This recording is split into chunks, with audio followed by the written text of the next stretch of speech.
Hello friends, नमस्कार। बहुत बहुत स्वागत है आपका एमएलटी एजुकेशन पॉइंट पर। जैसा कि हम सभी जानते हैं कि प्रीवियस क्लास में हमने पढ़ा था एनाटॉमी एंड फिजियोलॉजी के इंट्रोडक्शन के बारे में। आज की हमारी सेकेंड क्लास है एनाटॉमी की, जिसमें हम पढ़ेंगे एनाटॉमी टर्मिनोलॉजी। ओके, लेकिन उससे पहले अगर आप ये वीडियो यूट्यूब पर देख रहे हैं तो प्लीज वीडियो को लाइक कीजिए, सब्सक्राइब कीजिए, शेयर कीजिए और हो सके तो कमेंट जरूर करें। तो स्टार्ट करते हैं बिना देरी किए। आज का हमारा टॉपिक एनाटॉमी टर्मिनोलॉजी। एनाटॉमी का मतलब हमें पता है, लॉजी का मतलब हमें पता है कि स्टडी करना। तो एनाटॉमी टर्मिनोलॉजी का मतलब हम यहाँ पर समझे तो कि जो टर्म्स की स्टडी करना, एनाटॉमी में जो टर्म्स यूज किए जाते हैं उन टर्म्स की स्टडी करना। तो एनाटॉमी में क्या है कि बहुत सारे टर्म्स जो है वो यूज किए जाते हैं। सभी टर्म्स के बारे में तो हम नहीं पढ़ सकते क्लास में। धीरे धीरे जैसे हम क्लासेस पढ़ते जाएंगे, जैसे जैसे हम टॉपिक जो है वो पढ़ते जाएंगे, हमारे टर्म्स क्लियर होते जाएंगे। लेकिन कुछ जो इंपॉर्टेंट टर्म्स है जो कि बार बार यूज में लिए जाते हैं, उनको हम पहले एक ही क्लास में पढ़ लेते हैं ताकि आपको आगे की क्लासेस जो है वो अच्छे से समझ में आ जाए। तो शुरू करते हैं आज की हमारी क्लास एनाटॉमिक टर्मिनोलॉजी। लेकिन उससे पहले हम थोड़ा सा पढ़ लेते हैं एनाटॉमिकल नॉमेनक्लेचर के बारे में। क्योंकि देखो, ये जो टर्म्स दिए गए हैं एनाटॉमी के, जो वर्ड्स दिए गए हैं, एग्जाम्पल टर्म्स वर्ड का मैं बता देती हूँ। जैसे हम यूज करते हैं ना कि सुपीरियर, इंफीरियर, ठीक है, अपर लिम्ब, लोअर लिम्ब, तो ये सब क्या है, ये टर्म्स क्या बताते हैं। ओके, तो हमारे स्ट्रक्चर, बॉडी स्ट्रक्चर के बारे में ये टर्म्स क्या बताते हैं, कैसे हम इनको एक्सप्लेन करते हैं, ये हम आज की क्लास में पढ़ेंगे। लेकिन ये जो टर्म्स दिए गए हैं ना, ये कहीं से तो दिए गए होंगे, कहीं से तो इनकी शुरुआत हुई होगी। तो थोड़ा सा इसके बारे में देखते हैं कि देखो, एक मीटिंग हुई थी इन 1895, 1895 में एक मीटिंग हुई थी। कहाँ पर? बेसले में। यहाँ पर लिखा हुआ है ये बेसले। बेसले में एक मीटिंग हुई थी किसकी? जर्मन एनाटॉमिकल सोसाइटी, यानी कि जो भी एनाटॉमिकल लर्नर्स थे, जिन्होंने भी एनाटॉमी पर स्टडी करी थी, वो सभी एक इस मीटिंग में उपस्थित हुए थे। ठीक है, सभी ने एनाटॉमी पर स्टडी करी हुई थी, तो बहुत सारे सभी के अपने अपने टर्म्स थे। लेकिन सभी टर्म्स को तो नहीं देख सकते, अभी आगे बताऊंगी। और पहले हम ये देख लेते हैं। ठीक है, तो बेसले में एक मीटिंग हुई थी 1995 में, जितने भी एनाटॉमिकल लर्नर्स थे उनकी। तो वहां पर कितने 5000 टर्म्स जो है वो एनाटॉमी में दिए गए थे। तो इनको किस नाम से डिनोट, किस वर्ड से डिनोट किया जाता है? वो है बेसले नोमिना एनाटोमिका, जैसे हम शॉर्ट में बोलते हैं BNA। ये आपको याद रखना है। ठीक है, 5000 टर्म्स जो है इस मीटिंग में दिए गए थे। 1895 में जो मीटिंग हुई थी, कहां पर हुई थी? बेसले में। ठीक है, तो 5000 टर्म्स दिए गए थे और इसको हम डिनोट करते हैं किससे? बेसले नोमिना एनाटोमिका, यानी कि बेसले में एनाटोमिका के का नामकरण किया गया था। एनाटोमिका के कुछ टर्म्स का नामकरण किया गया था। ठीक है, हम यूं कह सकते हैं इसको, हमारे तरीके से हम बोल रहे हैं। ठीक है, तो ऐसा तो नहीं है कि इन टर्म्स को ऐसे ही उठा के कुछ भी नाम दे दिया गया। जैसे हमारे घर में हम बच्चे का नाम रखते हैं ना, तो निकनेम रखते हैं, तो हम अपने हिसाब से रख देते हैं, भाई डब्बू, गब्बू, कुछ भी रख देते हैं। तो ऐसे तो नहीं दिया गया था ना, कुछ तो रूल्स होंगे उस टर्म्स को देने के, वरना ऐसे तो सभी जो एनाटॉमिकल लर्नर्स आए थे सब अपने अपने हिसाब से कोई सा भी नाम रख देंगे। तो कुछ रूल्स जो है यहाँ पर, 6 रूल्स जो है वो फॉलो करके यहाँ पर फिर ये 5000 टर्म्स जो है वो दिए गए थे। सबसे ज्यादा टर्म्स जो है वो इसी मीटिंग में दिए गए थे। फिर दिन उसके बाद में तो बहुत सारे जो एडवांस लेवल पर स्टडी होती गई, फिर मॉडिफिकेशन भी हुआ, कुछ मॉडिफिकेशन हुआ, कुछ वर्ड्स और भी दिए गए बाद में। ठीक है, तो देखो कौन कौन से रूल्स जो है वहां पर फॉलो किए थे, कौन कौन से रूल्स हैं, फिर टर्म्स जो है वो दिए गए थे। सबसे पहला रूल जो है वो है each part shall have only one name, यानी कि जो भी पार्ट्स है, आप जैसे इस पार्ट्स को ह्यूमरस कह रहे हो तो ये सेम पार्ट है, इसको भी ह्यूमरस ही कहेंगे। ऐसा नहीं कि इसका नाम ह्यूमरस रख दिया, इसका कुछ और रख देंगे।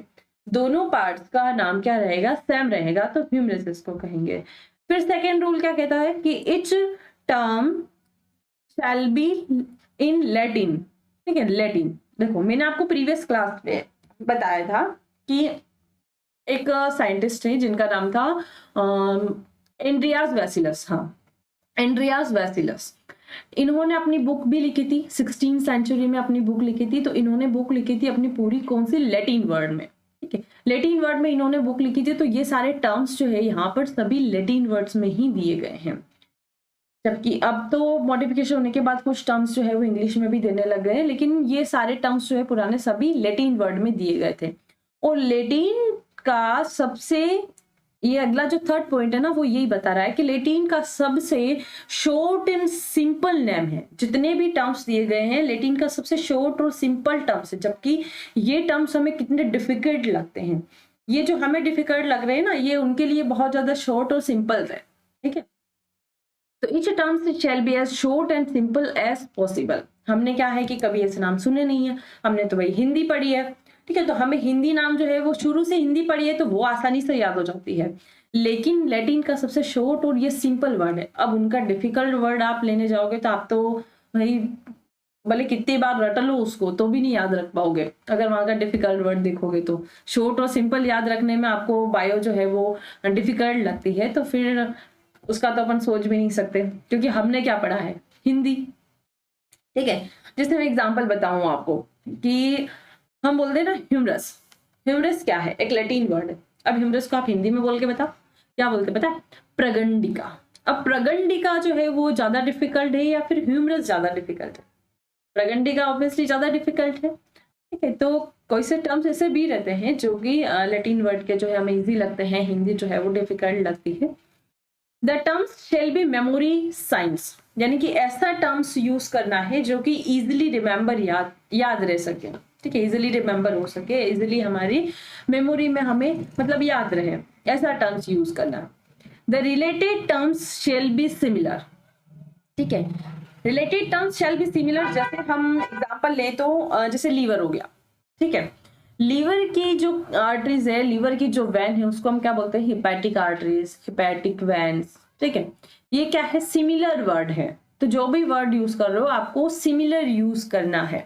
आर्टरी हो गया, वैन हो गया, ह्यूमरस हो गया, फीमर हो गया, तो ये सब क्या है कि रिलेटेड वर्ड है। ओके, देन लास्ट का जो 6 रूल है वो ये कहता है कि the adjective shall be arranged as opposite. Opposite यानी कि जैसे हम यूज करते हैं कि मेजर, मेजर मतलब होता है बड़ा, तो उसके अपोजिट वर्ड कौन सा होगा, छोटा, तो उसको हम कहेंगे माइनर। ठीक है, मेजर, माइनर। ठीक है, सुपीरियर, इंफीरियर। ठीक है, ये प्रॉक्सिमल, डिस्टल, ये क्या है कि अपोजिट। प्रॉक्सिमल मतलब होता है जैसे पास, और डिस्टल मतलब होता है दूर। तो ये वर्ड जो है उसके अपोजिट होना चाहिए। ओके, समझ में आ गए? ये 6 रूल्स जो है वो फॉलो करके ये टर्म्स जो है वो दिए गए हैं। ऐसे ही कोई भी उठ के कोई नाम नहीं दे दिया। ठीक है, तो ये सारे टर्म्स के बारे में हम पढ़ते हैं आगे। तो स्टार्ट करते हैं सबसे पहले, various positions, planes, terms in relation to various region and movement are described. यानी कि हमें क्या क्या पढ़ना है, जितने भी पोजीशंस है वो पढ़नी है, planes, terms in relation to various regions हमें पढ़ने हैं, और मूवमेंट हमें पढ़ने। सभी तो हम नहीं पढ़ सकते, लेकिन जो इंपॉर्टेंट है वो हम जरूर पढ़ेंगे। ओके, तो देखो 4 पोजीशन हम यहाँ पर पढ़ेंगे। पोजीशन देखो, डॉक्टर जो है वो आपको कह देगा कि पेशेंट को इस पोजीशन में खड़ा कर दो, या उस कोई सी भी पोजीशन का नाम लेगा, तो आपको उस पोजीशन के बारे में पता होगा तो आप उस पोजीशन में आप पेशेंट को खड़ा कर पाएंगे, लेटाएंगे या बैठाएंगे। ठीक है, ऐसे तो डॉक्टर ऐसे तो नहीं बोलेंगे ना कि पेशेंट का हाथ ऐसे रख दो, पैर ऐसे रख दो, और पेशेंट के मुंह ऐसा होना चाहिए, ऐसा अलग अलग तो बोलेगा नहीं। वो यही बोलेंगे कि पेशेंट को इस पोजीशन में लिटा दो या इस पोजीशन में खड़े कर दो। तो उस पोजीशन में सब इंक्लूड हो जाता है। आपको पता होना चाहिए कि इस पोजीशन में मुझे क्या क्या करना है, कैसे पेशेंट को खड़ा करना है या बैठाना है या लेटाना है। ओके, तो उन पोजीशन के बारे में हम देखते हैं। सबसे पहली पोजीशन जो आती है वो आती है anatomical position.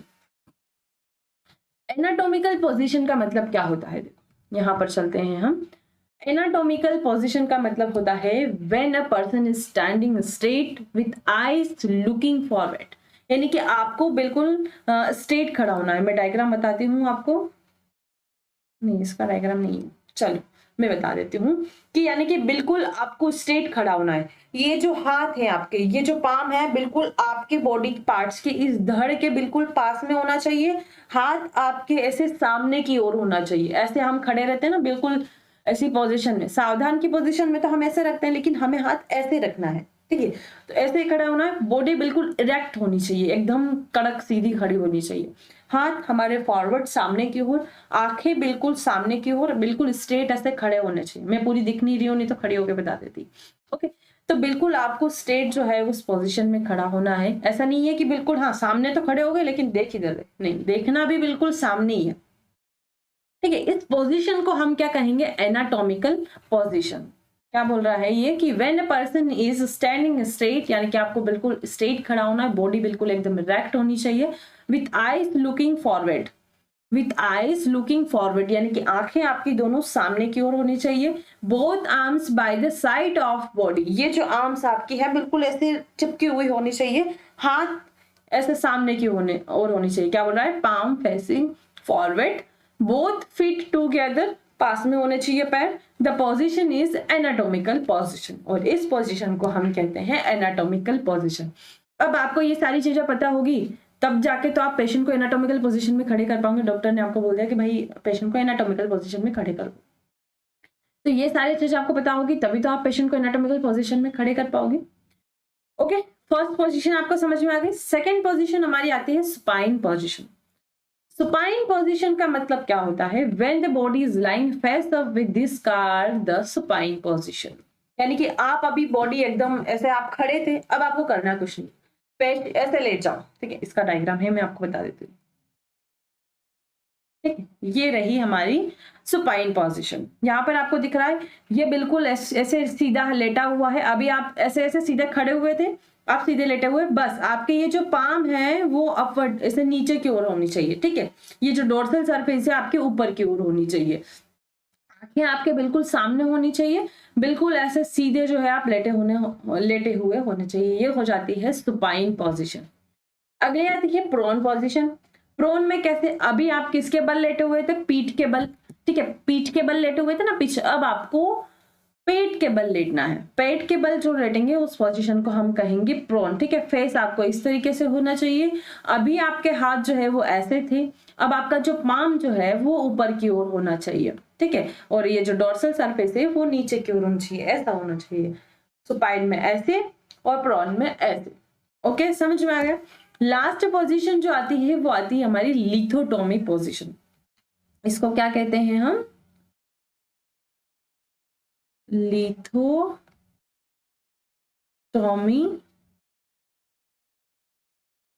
Position. Okay, lithotomy position में हम देखें यहां पर, तो ये लिथोटोमी पोजीशन है, यानी कि आपने किसी की डिलीवरी होते हुए देखा होगा, पेशेंट की डिलीवरी होते हुए, तो वहां पर यही पोजीशन जो है वो दी जाती है, या फिर वेजाइना का एग्जामिनेशन करते हैं तो उसमें भी यही पोजीशन रहती है कि आपके दोनों लेटे हुए तो अपन ऐसे ही रहता है, पीठ के बल दोनों पैर जो है वो ऐसे स्ट्रेट होने चाहिए। ठीक है, ये होती है हमारी क्या, लिथोटोमी पोजीशन। ओके,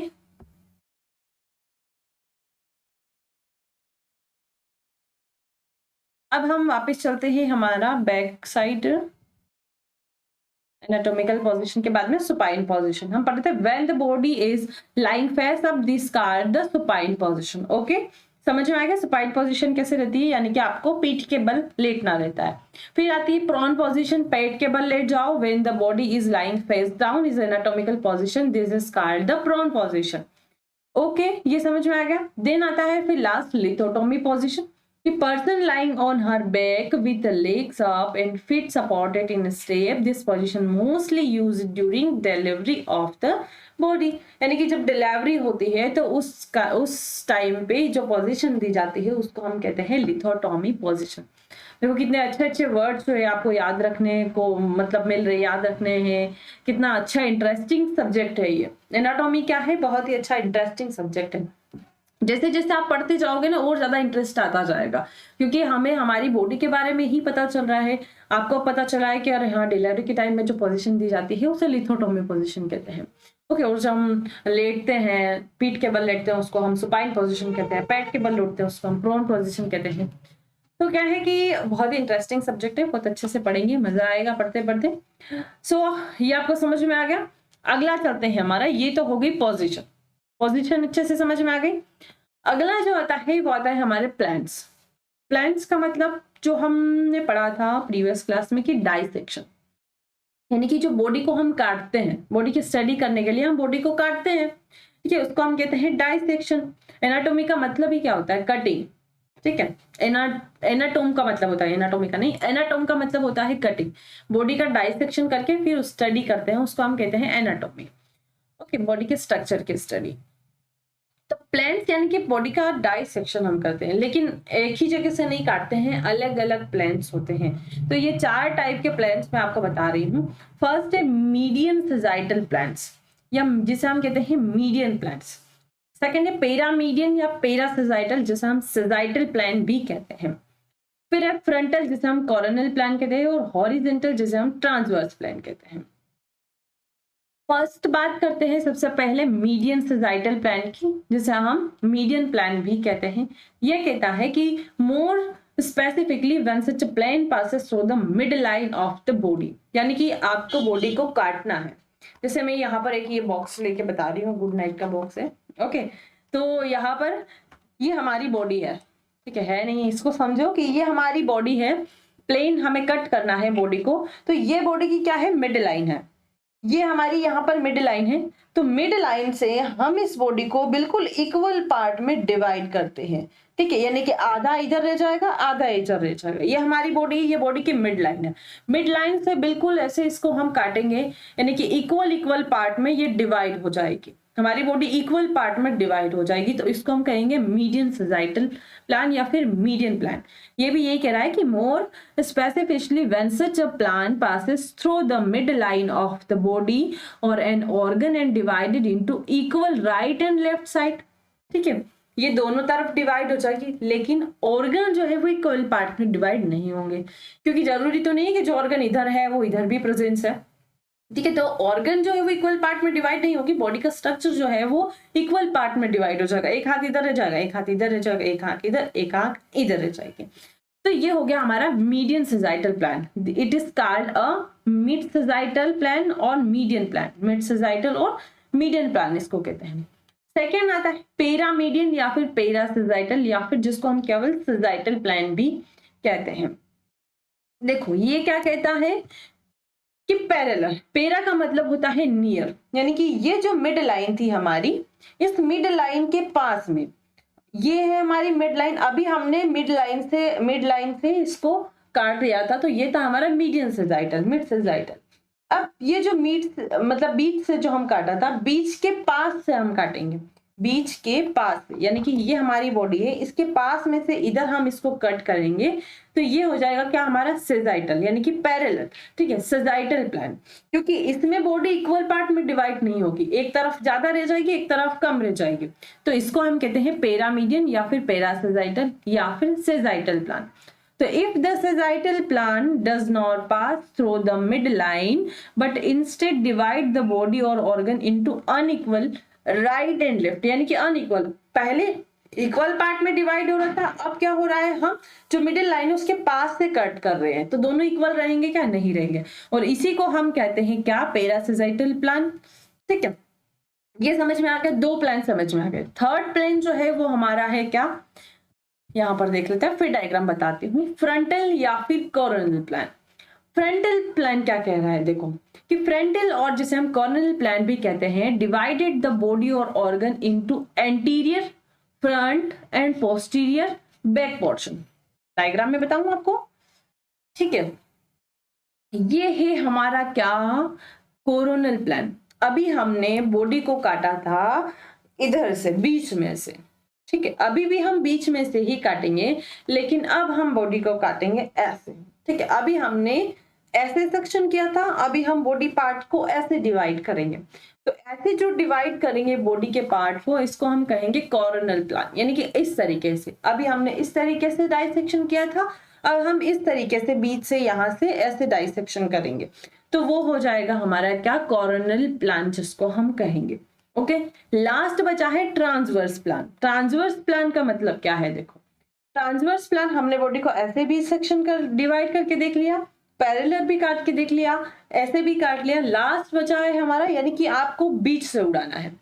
ये बीच से बॉडी के पार्ट को, अपर लिम्ब को अलग कर देंगे, लोअर लिम्ब को अलग कर देंगे, तो ये हो जाएगा हमारा क्या, ट्रांसवर्स प्लान, ठीक है। बिल्कुल यहाँ से मिड लाइन से अपर लिम्ब को अलग, लोअर लिम्ब को अलग, तो ये हो जाएगा ट्रांसवर्स प्लान। तो ये 4 प्लान है जो आपको समझने थे, इंपॉर्टेंट है, ठीक है, ये समझ में आ गया आपको कि हम डिवाइड कर देते हैं इसको एंटीरियर और पोस्टीरियर। एंटीरियर मतलब कि आगे की ओर, पोस्टीरियर मतलब कि पीछे की ओर।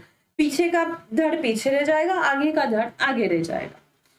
लास्ट जिसे हम ट्रांसवर्स प्लान कहते हैं उसको हम हॉरिजेंटल भी कहते हैं। हॉरिजेंटल मतलब यही होता है ना, आड़ा। ठीक है, और transverse plans divided the body और organ into superior upper and inferior lower portion. ये सुपीरियर जिसे हम बोल रहे हैं, मैंने अभी आपको बताया था अपर लिप, यानी कि ऊपर ऊपर का पोर्शन अलग, नीचे नीचे का इंफीरियर का पोर्शन अलग। चारों प्लेन आपको अच्छे से समझ में आ गए। पोजीशन भी हमने पढ़ लिया, प्लेन भी हमने पढ़ लिया। अब अगला चलते हैं, हमारा आता है terms of direction. Terms of direction भी बहुत इंपॉर्टेंट है। ओके, तो स्टार्ट करते हैं। तो ये है कुछ इंपॉर्टेंट टर्म्स जो कि आपको बार बार पढ़ने पड़ेंगे। तो सबसे पहले आता है सुपीरियर, और इसके अपोजिट जो हमने लास्ट वाला जो 6th रूल देखा था ना, वो यहाँ पर फॉलो होता है कि सुपीरियर है तो इसके अपोजिट क्या होगा, इंफीरियर। अब देखो सुपीरियर का मतलब क्या होता है।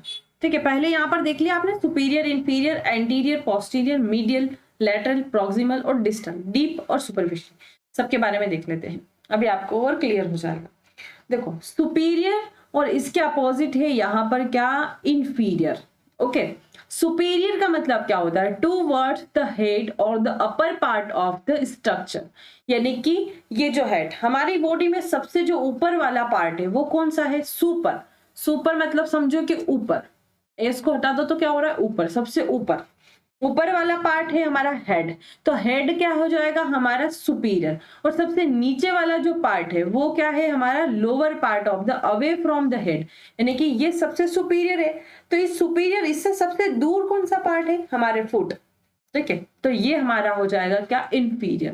तो सबसे लोअर पार्ट जो हो जाएगा हमारा इंफीरियर, अपर पार्ट सबसे क्या हो जाएगा, सुपीरियर, और हेड से जो दूर है सबसे दूर, वो लास्ट में वो हो जाएगा हमारा क्या, इंफीरियर। ओके, समझ में आ गया। जैसे the heart is superior to the liver, liver से सुपीरियर कौन है, हार्ट, और the stomach is inferior to the lungs. ठीक है, लंग्स के नीचे कौन सा पार्ट है, स्टमक है। क्लियर, समझ में आ गया। अब एंटीरियर, ये एग्जाम्पल के लिए है, एग्जाम्पल आपको समझाने के लिए। अब देखो एंटीरियर, एंटीरियर का मतलब क्या होता है, आगे, और पोस्टीरियर का मतलब होता है पीछे। ठीक है, ये हो गया इसके अपोजिट।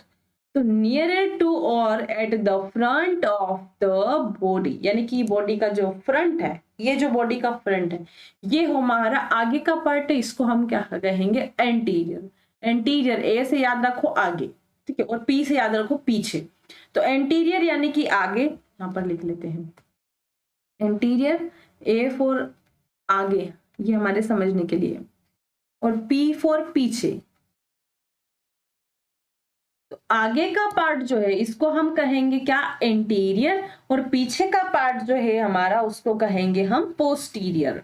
तो नियरर टू और at the front of the body, और nearer to the mid line and imaginary vertical line that divided the body into equal right and left side. ठीक है, तो ये हो जाएगा हमारा क्या, पीछे का बैक पोर्शन। ठीक है, जैसे हम डाइसेक्शन करते हैं ना, तो हमने डाइसेक्शन किया था अभी बीच से, तो वो हमारा आगे का पार्ट अलग हो जाता है और पीछे का पार्ट। तो आगे के पार्ट को हम क्या कह रहे थे, एंटीरियर, और जो इक्वल हमने डिवाइड किया था उसको पीछे का पार्ट जाएगा हमारा पोस्टीरियर। एग्जाम्पल देखते हैं, the sternum breast bone is anterior to the heart. ठीक है, हार्ट के आगे की ओर क्या होता है, स्टर्नम होता है, और oesophagus food tube is posterior to the trachea. ठीक है, जो ट्रेकिया है हमारे, ये सारे ऑर्गन हम पढ़ेंगे तो आपको अभी और क्लियर हो जाएगा। ठीक है, कि इसोफेगस जो है वो ट्रेकिया के पीछे है। ओके, तो oesophagus is posterior to the trachea, trachea यानी कि जो वेंट पाइप होती है उसके पीछे हमारा इसोफेगस होता है, और sternum is anterior to the heart, जो हमारा हार्ट है, हार्ट से आगे क्या होता है, स्टर्नम होता है। दो और समझ में आ गया आपको, सुपेरियर, इंफीरियर, एंटीरियर और पोस्टीरियर। अगला जो आता है हमारा मीडियल और लेटरल।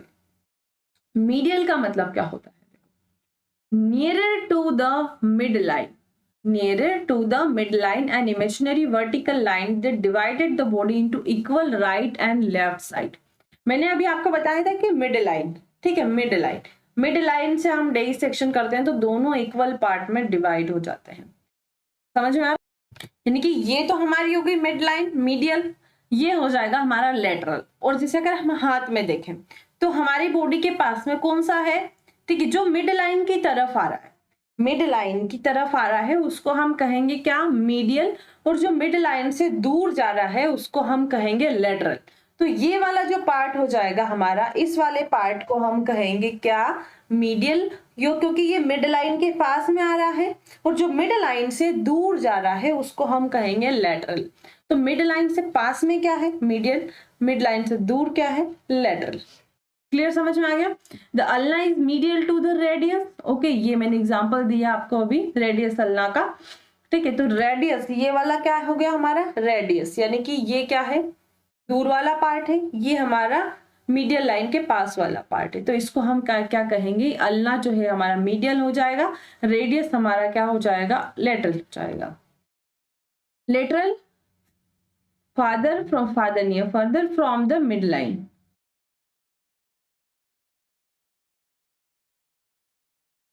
ठीक है, कर देते हैं इसको फ्रॉम द मिड लाइन। यहां पे लिख लेते हैं away from the mid line of the body. Okay, जो मिड लाइन है हमारी यहाँ पर, इस मिड लाइन से दूर है उसको हम कहेंगे लेटरल। L4 यहाँ पर याद रख लें, क्या याद रखने के लिए हमारा कि लास्ट, लास्ट वाला, मिड लाइन से लास्ट। और M मतलब कि मिडिल, ठीक है, यहाँ पर लिख लेते हैं मिडिल, लिखा हुआ ही है वैसे तो लिखने की जरूरत नहीं है, लिख लेते हैं मिडिल, ठीक है। ओके, समझ में आएगा। तो the lungs are lateral to the hearts, lungs जो है वो हार्ट से दूर है, यानी कि लेटरल साइड में है। फिर अगला आता है इंटरमीडिएट। देखो इंटरमीडिएट मतलब होता है between two structure, two structure के बीच में। तो the transverse colon is intermediate to the ascending and descending colon. जो असेंड, एक तरफ असेंडिंग कॉलन और एक तरफ डिसेंडिंग कॉलन, उन दोनों के बीच में जो कॉलन रह जाता है उसको कहते हैं ट्रांसवर्स कॉलन। तो ये क्या है, बिटवीन टू स्ट्रक्चर, दो स्ट्रक्चर के बीच में जो है उसको हम कहते हैं इंटरमीडिएट। क्लियर, समझ में आया।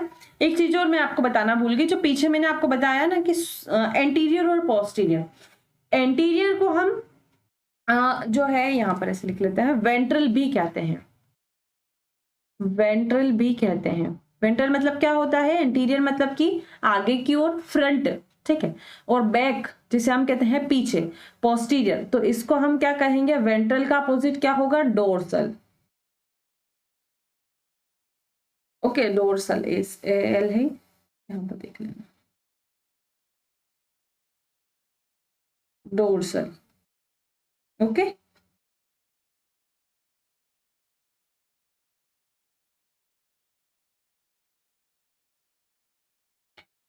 समझ में आ गया। अभी हम कहाँ चल रहे थे, हमने इंटरमीडिएट देखना था, लास्ट हमारा बचा है प्रॉक्सिमल और डिस्टल। अब P4 हम यहाँ पर लिख लेते हैं कि पास, पास में, और डिस्टल मतलब कि यहाँ पर दूर,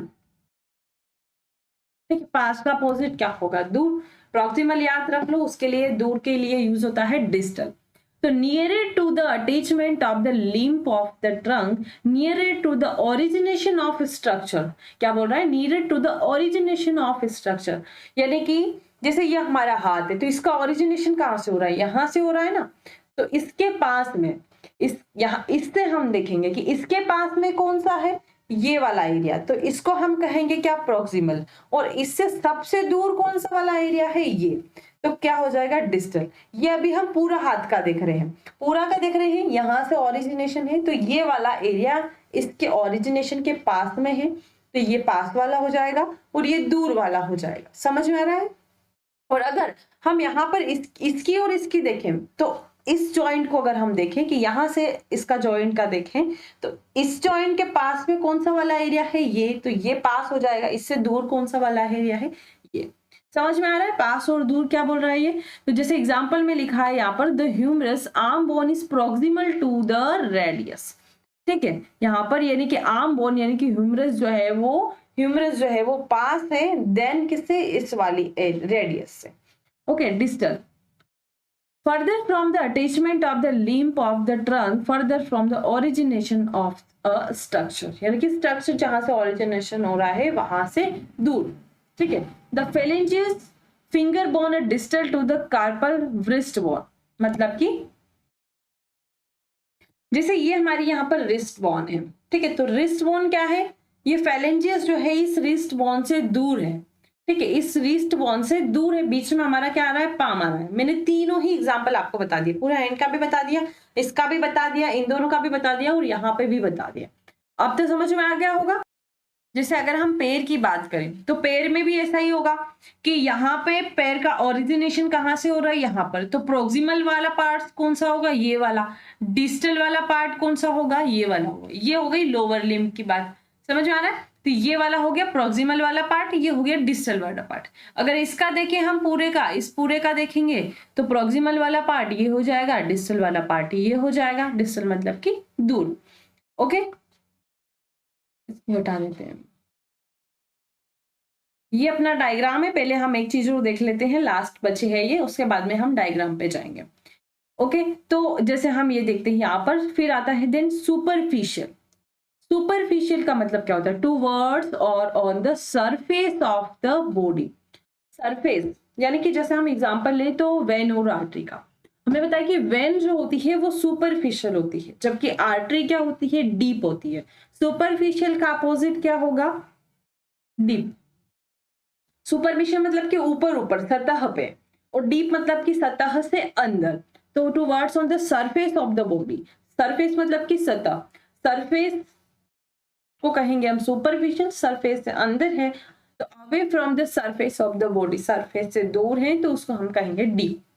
जैसे एग्जांपल मैंने आपको बताया ही है कि वेन जो है वो सुपरफिशियल होती है, जबकि आर्टरी जो होती है वो डीप होती है। एक तो एग्जांपल ये हो गया, the ribs are superficial to the lungs, तो लंग्स से सुपरफिशियल क्या होती है, रिब्स होती है। ओके, और the ribs are deep to the chest and back, ठीक है।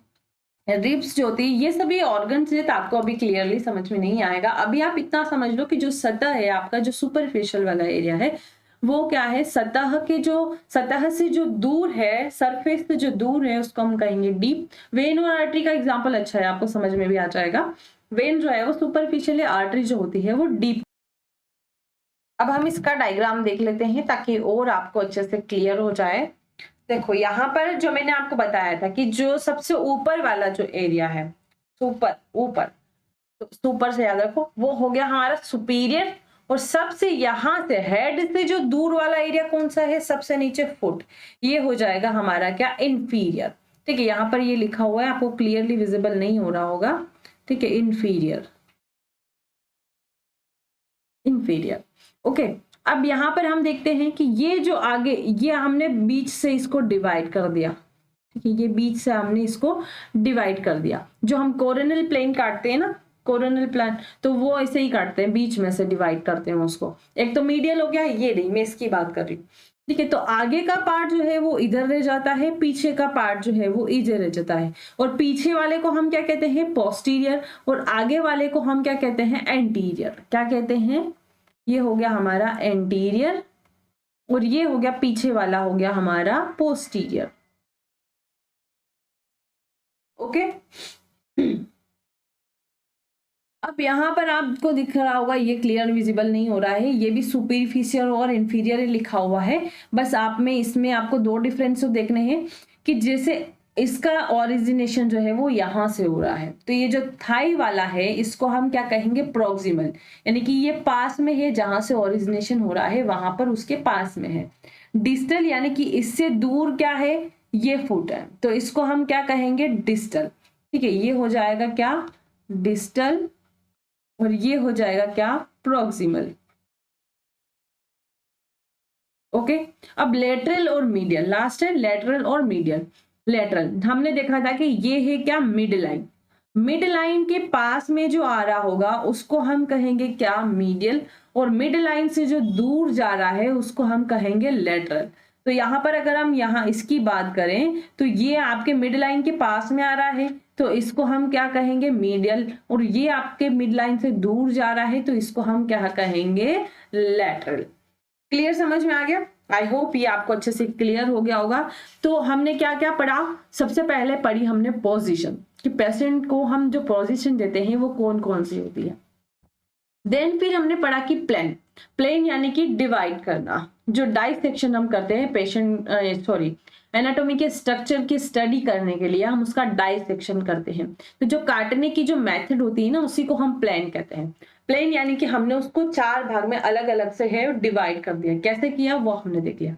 फिर आते हैं हमारे टर्म्स ऑफ डायरेक्शन। जो डायरेक्शन जो बता रहा है ऊपर की ओर, नीचे की ओर, ठीक है, मीडियल, लेटरल, ऐसा तो नहीं बोलोगे ना कि जैसे आपको बोलेंगे, आपको बतानी है कि नीचे जो है वो इंफीरियर कहते हैं, तो डॉक्टर यूं थोड़ी ना कहेगा आपसे कि जो सबसे आखिरी में है, आखिरी में क्या है, इंफीरियर बोलेंगे तो समझ में आएगा।